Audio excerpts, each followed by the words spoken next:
Chapter 9. Sinister Spirits. The tall, bald man with the scarred throat approached them rapidly. "Stand absolutely still, boys," he whispered. "Don't move if you value your lives." To Pete, the warning seemed unnecessary. He couldn't move. Then the machete flashed through the air between him and Jupiter.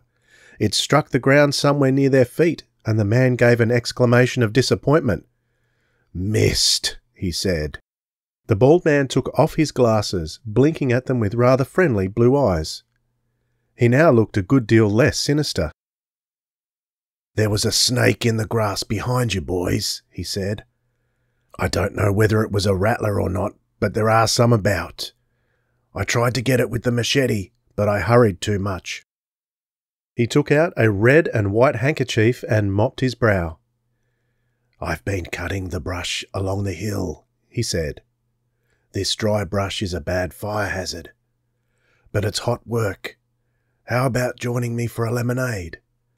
Whispering speech seemed more natural to them. They judged it was a result of the same wound that had left the great scar on his throat. Jonathan Rex led them into the bungalow. In a room which was screened on one side, there were easy chairs and a table with a large jug of ice liquid on it. Beyond the screen were the cages of birds, which kept up their constant noise. "I raise parakeets for a living," Mr. Rex explained, as he poured out 3 glasses of lemonade and handed 2 to the boys. Then he excused himself for a moment and stepped into the next room. Jupiter sipped his lemonade thoughtfully. "What do you think of Mr. Rex?" he asked. "Why, he seems pretty nice," Pete answered. "I mean, after you get used to his voice." "Yes, he's very friendly. I wonder why he said he was cutting brush with the machete, however. His hands and arms were quite clean. They would have had small twigs and bark on them if he had really been cutting dry brush. But why would he bother to make up a story for 2 kids he's never seen before?" Jupiter shook his head. "I don't know, but if he had been out cutting brush for any length of time, how could he have a pitcher of lemonade with the ice hardly melted at all standing in here now?" "Whiskers!" Pete exclaimed. "There's probably some easy answer. Maybe he likes lemonade." All answers are easy when you get them. It's only when you don't know them that they're hard. Jupiter was silent as Jonathan Rex came back into the room. He had changed into a sports shirt with a collar, and he was wrapping a scarf around his throat. "It bothers some people to see my scar," he whispered, "so I cover it when I have company. It's a relic of a little scrape I got into in the Malay archipelago many years ago. But tell me, how do you happen to be calling on me?" Jupiter produced a business card and Mr. Rex studied it. "The 3 investigators, eh?" he said. "And what are you investigating?" While Jupiter explained that they would like to ask him some questions about Stephen Terrell, Rex picked up his dark glasses from the table where he'd placed them. "My eyes are sensitive to daylight," he whispered. "I see best at night. What is your interest in my old friend Stephen Terrell?" "We wondered," Jupiter said, "if Mr. Terrell was the kind of man who would become a vindictive spirit bent on haunting his former home to keep people out of it forever." Behind the dark glasses, the man's piercing gaze seemed to study them intently. "A very good question," he said. "Let me answer it this way. My friend Stephen, though in his movie roles he played phantoms and monsters, pirates and weird creatures, was really very shy and gentle. That was why he needed me for his business manager. He couldn't bring himself to argue with people. Look at this picture." He reached behind him for a large framed photograph that stood on a table. The 2 boys took it and studied it. It showed 2 men standing in a doorway shaking hands. One of the men was the Whisperer. The other was not as tall and was younger. Apparently it was the original of the picture they had seen in Bob's research notes. The picture was signed, "To my good friend J.R. from Steve." "You can see from that," Mr. Rex said, "why I handled all the business. I had a way with people. They didn't like to argue with me. That allowed Steve to devote himself to his acting. He took it very seriously. He enjoyed being able to thrill and scare audiences. When his poor speaking voice made his final picture such a laughing matter, it broke his heart. That was the one thing he couldn't face, being laughed at. I'm sure you boys can understand that. Yes, sir, Jupiter said. I know how he felt. I hate being laughed at, too. Exactly, the man whispered. For weeks after the picture was released, Steve wouldn't leave his home.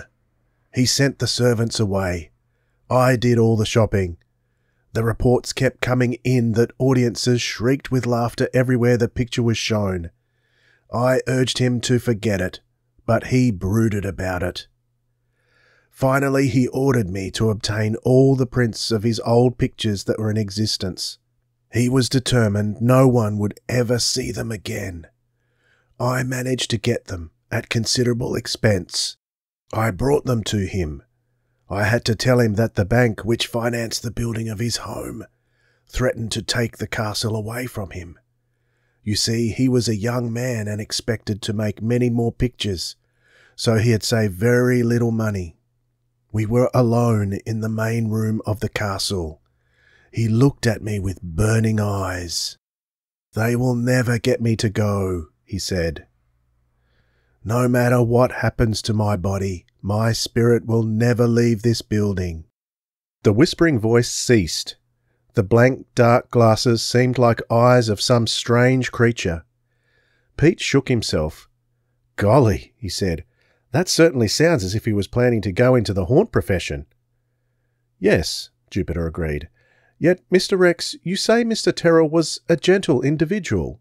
Such a person would hardly turn into a malevolent spirit capable of inspiring unreasoning terror in everyone who entered the castle. That's true, my boy, the man said. But you see, the unseen force that causes the sense of terror in everyone may not be the spirit of my old friend. It may be one of the other, much more sinister spirits that I strongly suspect now manifest themselves there. Other? Pete swallowed hard. More sinister spirits? Yes, you see there are really two possibilities, Rex said. You no doubt know that Stephen Terrell's car was found at the foot of a rocky cliff. The two boys nodded. And you probably heard about the note he left in the castle, saying that it would forever be accursed. Both boys nodded again, their eyes fixed on Jonathan Rex's face. The police, Rex said, were sure that my friend drove off that cliff on purpose, and I believe they were right. However, I never saw Steve again after that last conversation I just told you about. He sent me away after making me promise never to enter the door of the building again. What must his thoughts have been at the very end when he wrote that note? Remember, in life his mission was to scare people. Now people were laughing at him. Might he not be determined that after death he would resume terrorizing them, if only to show he could not be safely laughed at? You said there were two possibilities, Jupiter prompted him, when the strange bald-headed man seemed to be about to fall into a deep meditation. Also, you spoke of other, more sinister spirits. Oh yes, the man said. When Steve built the castle, he sent all over the world for materials from various buildings supposed to be haunted. From Japan he obtained timbers of an ancient ghost-ridden temple where a noble family had been wiped out in an earthquake. Then he bought material from a ruined mansion in England, where a beautiful girl had hanged herself rather than marry a man her father had picked out for her.